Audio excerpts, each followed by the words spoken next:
everyone. It's Sunday Fun Day, and I'm so excited to find out who's afraid of cold showers. Well, we're going to find out, and we're going to answer the big questions. Can we build up our immunity with cold showers? Can we help depression? And can we burn fat? What's it going to do for us? Well, I'm happy to say that my very, very dear friend, Amy Doescher, is here with me today, and she's a fellow biohacker, and I'm happy to introduce her. And there she is. Hi, Amy. Hi, how are you? I am most excellent. How are you doing today? Great, thanks. Thanks for having me on your podcast. So Amy's up in the cool country, and it's outside of San Francisco, right? Yes. Yeah. And so I'm going to tell you a little bit about how Amy and I met. We were both last year at the biohacking conference in Beverly Hills, and I picked her up in the elevator, so I'm sure none of you are surprised about that. And we became fast friends, and I just wanted to talk to her first before we start on the cold showers, how she got into biohacking. Tell us about that. Yeah, well, it really started with two things: having a child who was suffering from various ailments, including major allergies to foods. And then about the same time I was trying to unpack what was going on with her, I was dealing with some of my own health issues, which Amy, I think Amy's got a bad connection. She's sort of up in the mountains where she doesn't have the best internet. Oh, and yes, and I wanted to tell everyone too that please, if you have any comments or questions, to put them in the comments, and we'll get to those as well. I'd love to share that information with you. So what we were talking about. So Amy, we were just talking about how we met. We met at the biohacking conference, and I picked her up, and now I was asking Amy how she got into biohacking and what is biohacking to her and how she got into it. It's fascinating. All right. So biohacking to me is optimizing your mental, physical, and emotional well-being and health, really is what it comes down to. And people can do that in various ways that works for them. And for everyone, it's a little nuanced and a little different. But you and I have found some common, consistencies that work for the two of us and for many others out there. To really just live our best lives, right? Correct. Absolutely. That's exactly what we're doing. Yes. And so for me, it started with my daughter's health issues, allergies and the like, that I was just trying to do the best I could as a mom to help her live her best life. And about that same time, I had a year where I had 4 sinus infections. I got strep throat 4 times, and then had an allergic reaction to penicillin. And so I was trying to also unpack my own health issues, and that just sent me down the rabbit hole, really, such a great rabbit hole of learning more about nutrition. That was the start for me, and then expanding from there. And I really feel like this is a baby step sort of practice that you get into. And eventually that led me to learning about Wim Hof and that method, which I saw value for both myself and my daughter. It's both of you. So I remember, I don't know how many months ago it was, but when did you do the Wim Hof? Because she actually did a live Wim Hof experience and trained with him. How many months ago was that? Not too long ago. I think it was September that I did that down in San Jose. Yeah. So I remember when she did that, and she invited me, and I was like, I can walk on coals, but I don't know if I can get in a cold bath. That's a little frightening, Amy. You go do it. And she did. And so now that's what we're going to talk about, because it is frightening to get into that cold water every day. And yet I know, and now through my studies and talking to Amy so much, that there's so many benefits. So tell us what was that experience like for you to go and work with Wim Hof himself, the Iceman? It's super exciting. Yeah. Well, first, I really like that meme that says your fear is full of shit. Have you heard that? No, I think I need to put that on a sticky note along with my others. Yeah. Yes. So you'll walk on coals. I know one day you'll also go with me again to the ice bath, or who knows, maybe we'll do one of his extreme courses where you climb Mount Kilimanjaro in your underwear. I can see the two of us doing that together. Yeah, that would be me. Nothing easy. Yeah, Go for exactly. the mountaintop. Exactly. So he does these experiences where you're in the audience with, 200 of your new best friends or so. Maybe it was even more than that. And so you're spending probably 7 hours learning from him, learning the breathing techniques, learning about the practice. And then at the very end, you're getting in the ice bath. And I'll tell you, you wouldn't go with me. No one would go with me. And I decided I'm just going to do it. I need to just push myself here and do it. And so I did. And I went down, and I had a mutual friend who you've met, Winston, who connected me with a couple of a couple who was also attending. And so I sat with them, wonderful people. And so I had, someone to anchor to. But I will tell you, the whole time I was mentally giving myself this out of, okay, if I dip my toe in and it's too cold, I won't do it. And, all these, you go through so much mentally in preparation for this. And I will say that the breathing is really critical to overcoming that fear and knowing that you have the tools in your tool chest to overcome that. And so even though I'd been practicing the breathing and doing the cold showers, I was still mentally giving myself this out. And I would say that, as soon as I got in the ice bath, what it does is it triggers your fight or flight, first of all. And because you've developed these tools of breathing, you can condition yourself to go back to that and walk yourself through the breathing while you're in that moment of fight or flight, and then calm yourself down and really get into a meditative practice in a way that a lot of people, I think, would be similar to you and I, where we have trouble, stopping the chirping going on in our head when we're trying to meditate, when we need to meditate. And there is just no way to do anything but focus in that moment. And that's really what I love about this practice, is it's a meditative forcing function to calm your brain, to calm your nervous system down. And what it does is it helps you to train your nervous system so that you can remain in this calm state. We all need that, right? For sure. Absolutely. Especially now, right? Well, tell me a little bit about the breathing, because just for me personally, anytime I attend things, which is quite often, and we do breath work, whether it's the dragon breath or they do this thing where they put this thing in your mouth and you're breathing, I literally have a mental breakdown and I can't get through the breathing. I'll sit in class and say, I don't know why I'm here. Why did I come to here? I just want to do yoga. I don't want to do this breath. This is really hard, literally. Yeah. And then I make it through and I pat myself on the back and I go, oh, good job, Donna. But, sometimes when it really gets hard, that one where they put the thing in your mouth and I start crying, and then I'm like, oh, I just can't do this. It's too emotional. And those are just excuses, and I quit. So for me, the cold shower, the hardest part for me is the breath work. So tell me, how hard is the breath work? Yeah. I mean, Is it's it hard? really, really hard. Oh, yeah. I think any type of breath work, staying with it and in it is super, super hard.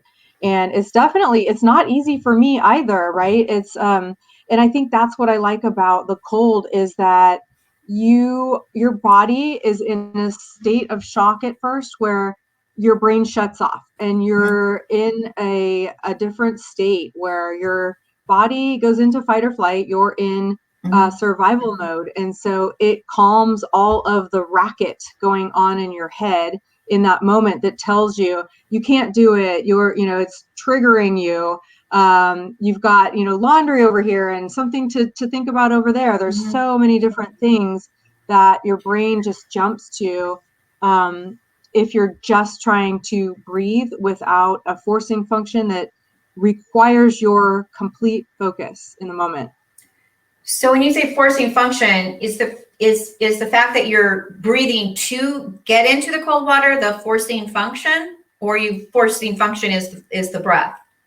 The forcing function is the cold, actually. So what I'm telling you is when I'm outside of the cold, I struggle as much as you do in staying in through the 35 breaths that you're doing in prep for the cold. Explain that, because I don't know what I don't really know what I'm supposed to. I just start breathing in and out, and then I'm like, oh, I'm not going to do that anymore. I'm just going to get in the cold shower. That's too much work. So what does that look like, the breaths? Yeah. And by the way, I think that's a good way to start, right? It's just forcing you to center with the cold, and then you can go back to the 35 breaths. And because you've had some experience, you can see the value then, and I think push yourself through a little bit more. It's the baby steps every day. So I would just keep doing whatever it is that gets you there. And sometimes you might get through 12 breaths, and then your mind is off in some other direction. And then you get in the cold shower and you're forced to sit and breathe through it. And then the next time you go to try to do the 35 breaths, you may get to 15 or 20, and you're going to build yourself up there. So I think that however you can get there is great. It just takes consistency and perseverance through it. And so the 35 breaths, what you're doing is you're breathing in as deeply as you can 35 times, and then exhaling without really effort. So it's not pushing the air out, it's just letting it come out through naturally. the nose or the mouth. So I know we breathe in through the nose, right? Yeah, you can breathe out. I don't think with Wim Hof they have one way or the other. I find nose out, but I would say to each their own. And you're what you're doing is you're increasing your oxygen levels through the breathing process. But then on the 35th breath, you're holding your breath. And what that's doing is increasing your CO2 level, which puts your body into an alkaline state temporarily. Okay. And that's going to help, kill disease, cut inflammation, work on your fight or flight, calming your nervous system down. So it's going to train your body through those things as you move forward. And then as you continue the practice, the amount of time that you can hold your breath on that last breath increases. And then it increases your stamina, it increases your health, calms your fight or flight, increases your adrenaline levels, which also curbs your inflammation. So just all sorts of great healthy benefits in doing that. It's amazing. So that even sometimes without the cold water, the breath is even if you don't make it into the shower, doing the cold breath or the breath work has just a myriad of benefits, right? And then we get into the cold and shock our system, control it, and that's how we start controlling our autonomic nervous system that Wim Hof talks about. That we start controlling disease and actually controlling inflammation, as you were saying. I mean, that's pretty profound. It actually debunks a lot of previously held belief systems around that it was believed that we have no control over our autonomic nervous system, and he's completely debunked that. That's fascinating. So you started September, October, November, December, January, February, March, April, May. Longer than I thought. 9 months ago. And so what kind of benefits have you seen? Because you're pretty regular, right, with your cold showers. I would say I go in fits and spurts, like anyone. And I can see the benefits more now with COVID in, really having any tool to calm your nerves down through this time is so beneficial. And I think we're all looking for, what do we have within our control right now? It's so challenging. There's so much around COVID that's out of our control. And so controlling your health, controlling your anxiety level, controlling your fight or flight are all tools to help you through this challenging time and any challenging time. Exactly. That's amazing. That's wonderful. So from what I've also heard is that we can also it can help us lose weight. And there's something about, is it the part about the white fat versus brown fat, that we're increasing our brown fat or something with this cold exposure? Increases your brown fat, which is then fat burning, and so allows you to really thin your body and be as healthy as you can be. So the more brown fat your body has, the more you're constantly in fat burning mode, and your body will remain a healthier weight. Beautiful. And there have been lots of testimonials on. I mean, Wim Hof has so many different Facebook groups, and the testimonials are beautiful. I mean, if for no other reason, just join to look at all of these people's healing stories on there. Everything from addiction to Lyme disease to mental health issues. People have really found this to be a saving grace for a myriad of health issues. So for most of us, we don't have access to a cold dip or a cold tub. So we are doing our cold showers. And if we work up to, is our goal 1 minute in the cold shower or 3 minutes? 2 minutes. 2 minutes in the cold shower. And so I live in Arizona, and I think our water's cold in the winter, but I know now it's not that cold. So I get in, and initially I always hit my face first. I read that was good. And then I hit my lymph nodes, under my arms. I read that was good as well. Start, getting that lymph system going. But, pretty quickly I'm adjusted to the water. Now it's not pleasant. I'm not like, oh, I'm going to stay here all day, but I'm not freezing and thinking I just want to get out of here. Am I still getting benefit, do you think? Because it is cold and I got the initial shock, and do you think I'm still getting benefit in 2 minutes?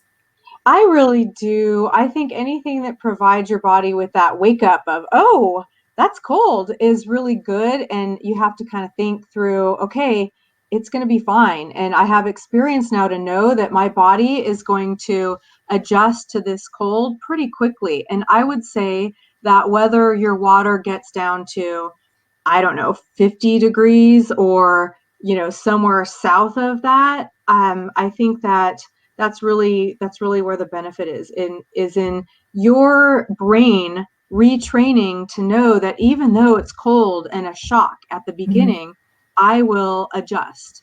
And that's what is retraining you from that fight or flight response. Beautiful.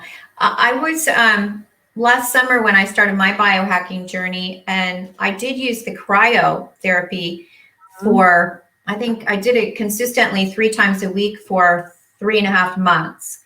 And when I first started, I would get in and they have this music playing. You get to choose your music and you're enclosed in this thing completely, and you just rock out. And so you're leaving the experience, right? You're going away and you're dancing. And then I thought, well, why would I want to leave the experience? I want to control the experience. So I started saying no music. I want to go in and go inside and center and breathe through the 3 minutes in this cryo at, I think it was 234, negative 234. And I got really good at it. And the biggest thing is the fear of that you're in this room, and what if you can't get out? What if the door doesn't open, right? And it's all, you can't see, so you could get a little claustrophobic. That's a bigger fear. That's the bigger thing you're fighting than the actual cold. But the cold water, like a cold bath, to me, it's night and day from cryo. So you've been in cryo, right? Yeah, I have. And actually, I would say my mantra going into cryo is similar, which is I can do anything for 2 minutes. And so, you can just tell yourself, okay, I might hate it in that 2 minutes, but I'll get through it. And then when you're done with that first 2 minutes, you go, gosh, that wasn't so bad. and you really are working on retraining your brain. But it is different, but same mental process of just retraining your brain. Right. I just feel like getting in the ice cold bath is even more so than a shower, because it's your whole, we all know what it's like to walk into a cold pool. We get a little ways, we get a little ways, we get a little way, but to get into that full ice exposure, like all of a sudden your entire body. And so I am going to fill my tub maybe tonight, and I'm going to try it, because I don't, my shower is not that cold, but I'm going to actually fill the tub. I need to go get ice. And I want to try that experience and see. So we know that it gives us control of our brain, like that we can overcome fear and push past it, right? We don't have to fear, and that we're in control. So we can fight inflammation, we can burn fat, we can overcome depression, right? I mean, this is pretty phenomenal stuff that when you think about just to take a cold shower every day. It's pretty easy, right? It's a free biohack, and you don't have to go to the doctor, maybe throw away some pills. It's kind of a no-brainer. I mean, anything that you can do to strengthen your immune system and knock out the, whether it's depression, pharmaceutical dependency, or, I mean, there was a story on one of the Wim Hof sites this morning about a gal with Lyme disease. There's so many things. And I would say, if you're a skeptic, what I always ask myself is, could I be harmed, or what could I lose by trying? And if the answer is I'm not going to be harmed and I don't really lose anything by trying, then why not give it a shot? If it's healthy, if it's natural, if it's free or cheap, give it a shot. And just remember that, the first step in the scientific method is observation. So observe how your body feels after you try this or any number of things. That's really what biohacking comes down to. Exactly. So I know that you also have a far infrared sauna. I do. So now you have the benefit of hot and cold. So what does that look like for you? And then how do you stagger those? Which do you do first and why? And share that with us. I know I have a little portable one that I got off of Amazon. It's fabric, but you've got the real deal, which maybe someday I'll have one of those. But tell us about that, because that's fantastic to be able to have both of those at home. Yeah, I think so. I wouldn't say I'm in a good routine of one and the other at the same time. The cold shower is best for me in the morning. I like anything that is that jolt of a wake up in the morning, whereas the sauna I tend to do toward the end of my day before bedtime. And then the shower is lukewarm and just meant to kind of rinse off after sweating it out in the sauna. So when you get out of the sauna, you typically don't like run in and jump into the cold? Not at this point, but as time goes on, if I get a cold tub, which is kind of on the the bigger plan, then I will have to dabble a little bit more in, do I do the cold and then the hot, or the hot then the cold? What does that look like? And actually, I would say a friend of mine owns an urban bathhouse down in Sacramento, and she has in her urban bathhouse a cold plunge, and she has this wet, dry saunas, and she has the heated pool. And there is a method to, doing one and then the other, and kind of a ritual behind it. So Donna, when you come up, when COVID's over, we'll have to go test that out and see, which one feels right for us. Yes. Well, just in my little bit of, my crazy research that I do every day. So I found a lot on the hot and the cold. So you would heat yourself first and then, jump in the cold. So I actually will lay out around 11 o'clock noon, and it's hot here. It's like really hot here, just burning up hot. And then I just run in and I get right up to the cold shower. And I will say it feels colder. Yeah, yeah. You know, so I've been practicing with that. Or even yesterday I did my little infrared sauna, and I got out and immediately jumped in to the cold shower. So I mean, I feel fantastic. So sometimes I worry, not worry, but I do so much, sometimes it's hard to move the needle. Yeah. Right. Yeah. It's like, well, you did the red light, you did this, you did that, but I think it's just all, it all helps, right? All these little biohacks that we do, they all help. So, I love that too. So that with the ice though, so with the ice bath, could I just literally fill my tub with water and put a bunch of bags of ice in it? People do it all over the planet every day. It's amazing too. I mean, on these sites, people put together all sorts of makeshift tubs, from garbage cans, from old freezers, you name it. Everybody's got a different method that fits within their budget and, whatever else they have to consider based on how close or far they are from the equator and how cold or not cold the water is. But it's a really unifying practice too, because people are just seeing so many health benefits all over the globe. That's amazing. I am actually really excited about this. And I did love cryo, love, but it's a lot to drive somewhere. It gets expensive. And I just felt like it was easier mentally getting in the cryo than the tub. But I think the tub or the shower is something I literally can just work into my routine every day, which I've been doing. And sometimes I'll do it twice a day. Like I'll just in the afternoon, I'll think, and I just walk in and do the cold shower. Yeah, throw my clothes back on, and it does wake me up, and it feels refreshing. So hopefully it is building my immune system. I wanted to mention to our listeners, if you guys have any questions about any of this or any biohacking for that matter, because Amy is quite the biohacker where she lives. She's actually works for Intel, so she's a sales manager. Although she lives farm to table, I want to say she grows a lot of her own vegetables, raises her own cows, pigs. Okay, the animals. So she's living that type of life, which I almost consider it a blue zone for her on a lake, right?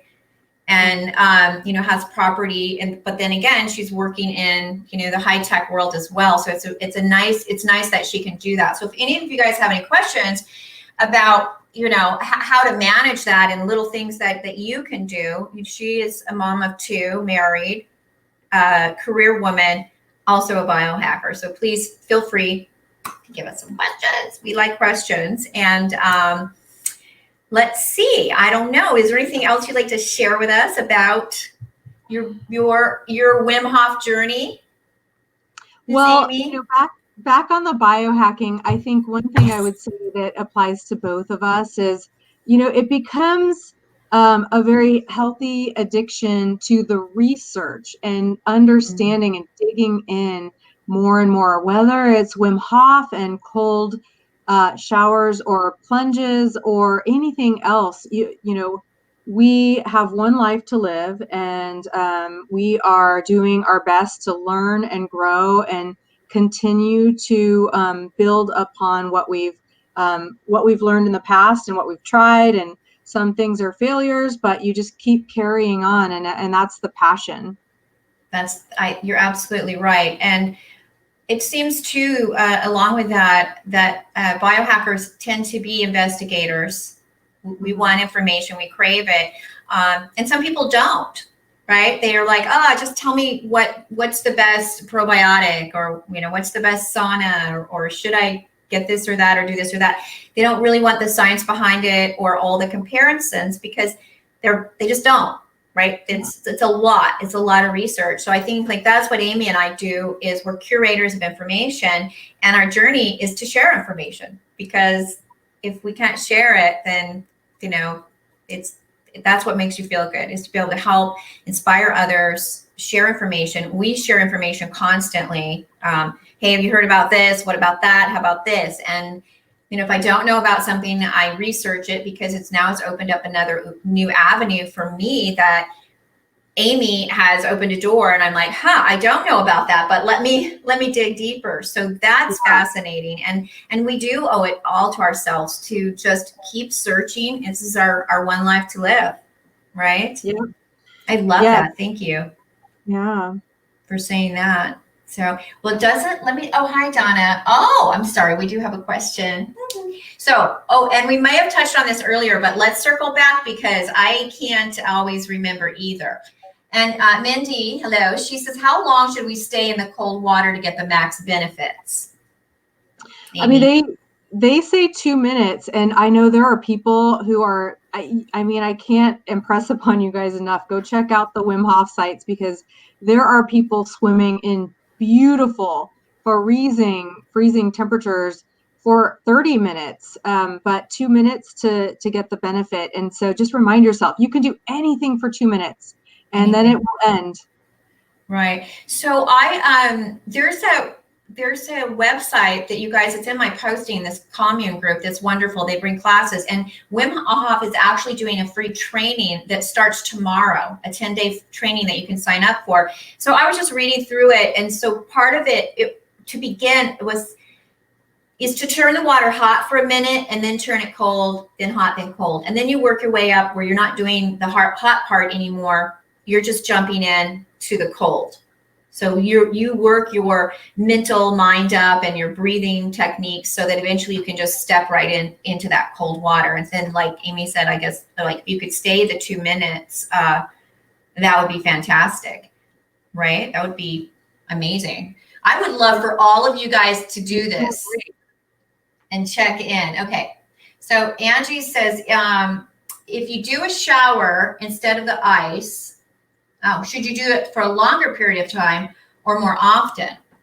What do you think about that, Amy? So she's comparing the shower to the ice bath. Yeah. I mean, in some ways they're not relatable. It is just different. All I can tell you is when the shower is flowing on you, the minute you turn to the right or the left and it hits a different part of your body, you go, oh, there's that cold again, versus the ice bath where you're submerging very quickly. And so that shock value is a one and done in the ice bath. And then you just really can get into the meditation very quickly. And the shower, it's just a different practice for me, at least. And so but I enjoy it because you can continue to push yourself a little bit, because all it takes to push yourself is turn to the left, turn to the right, and get that shock again. And then you play with it a little bit, but it really helps with your breathing and with calming yourself down. So it's just keep playing with it, see what works for you. And I think that most of us, the big thing is every single one of us, on here, I know, but most people in the world have some sort of a shower. Some people don't have any ice. So if we can get into that shower, it gives us the opportunity to experience this. And truthfully, like if we could really try to do this on a regular basis, we could make profound changes in our life. And in a way, it's so simple. It just takes some commitment and maybe a calendar. Like if you want to give yourself a challenge, I was thinking of putting a calendar. I know I've been doing it since the 28th, but I thought, maybe I need to get even more serious about it. Because I know I could use the benefits mentally right now and my immune system as well. Mindy says she's going to do it tonight. So yay! Who else? Come on, you guys. So the other thing I want to go back to is when Amy talks about the meditative state. And I was listening to her. We were talking earlier, and then today. So it's kind of like, what do you ever do that takes every thought out of your head? So probably you see a rattlesnake right in front of you, and instantly you jump up and you jump back, and there is no other thought in your head, and your whole body just took over. And that's kind of like this. Is that kind of like what you're saying, Amy? Like you go in And, let's say you do some hoo-ha, hoo-ha, you get yourself ready. As soon as, and you will have these thoughts of fear, I don't want to do it, it's cold, oh my God, I'm doing this again. But as soon as you hit that water, everything's gone. Yes, everything is gone. Yes. So when I think about that alone, and I thought about it, after I talked to Amy this morning, I went to take my cold shower. I thought about it, and the initial went, and it was funny because then I was like, okay, so maybe you should breathe, maybe you should do this, maybe you should turn to the right, maybe you should turn to the left, right? But the initial was no thought. Yeah. And that's what she's talking about, I believe, is to get to that state where you're purely present. Yeah. And then you're in control. Right? Absolutely. Absolutely. Yeah. There. So that is beautiful. And when I do this, my beautiful friends out there, I'm looking at the chat here to see if anybody else has any questions. But I loved having this chat because I have been so wanting to get more into the Wim Hof, and I'm always visiting with Amy about it along with other things. So I thank you so much for giving us the motivation to know that we can do this, right? Yeah, it's so fun, now being on this journey with you. And I think we're just going to have to set a goal to go to some, icy lake on vacation at some point and jump in together. Oh, for sure. Well, I'm actually going to do it in my tub, and I measured for the styrofoam because I thought I could keep the ice in the tub I might be able to do it for 3 or 4 or 5 days. And I have ozone generators, so I can put the ozone in there and ozonate the water as well. It's amazing. Keep it clean, and plus I'll be absorbing ozone while I'm in there. So I'm going to get a double whammy with that. I can't wait to come visit you and learn from you on ozone. So maybe I'll have to do another podcast talking about all that you know there, because I'm so curious. And I would say for all of you out there, I mean, that's really the fun of this, is you meet people who are so educated on things that you know nothing about, and it feeds your energy level, and it's so exciting, and it's all for better health. So a good way to spend your time. It is. And tomorrow, I believe at noon, I have to double check. I think it's noon. I'm going live with Jessica, who is somebody else I've met in my travels around the world. And Jessica is all about gut health and nutrition and eating fresh. And she, is she's like a goddess, and you can tell she eats perfectly, just like my friend Amy here. You guys are so amazing. So I'm excited to share her with you tomorrow as well. And that's what this journey is all about, is sharing information with each other and becoming friends. And it's just perfect. So whether you're listening on a replay or you were with us live, we thank you. And I also want to mention that Amy's coming back, and we are going to talk about immunizations. Right, Amy? Mm-hmm. I want to have that conversation. She does a lot of research into what's going on and reads a lot. And truthfully, I haven't. Now I have a new grandbaby, so I'm like, I got to find out about these immunizations. So because it's a little bit frightening. And I'm talking about childhood immunizations. We're not going to go there with what's happening right now, because that's a whole nother conversation. But just as we're growing up, what we've been exposed to and what maybe we should or shouldn't, right, Amy? You know a lot about that. Yes, sadly,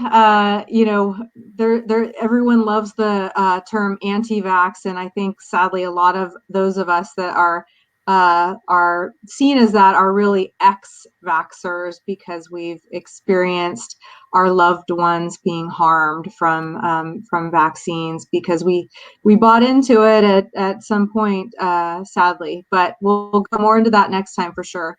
Excellent. Well, again, thank everybody. I thank you all for joining us. Please tell your friends, share Jus Chatting with everyone. If you didn't be interested in chatting with me, let me know, because God knows I like to talk. Thanks for having me. Thank you. I will talk to you soon, my love. Okay. Have a great day. Bye-bye. Goodbye, everyone.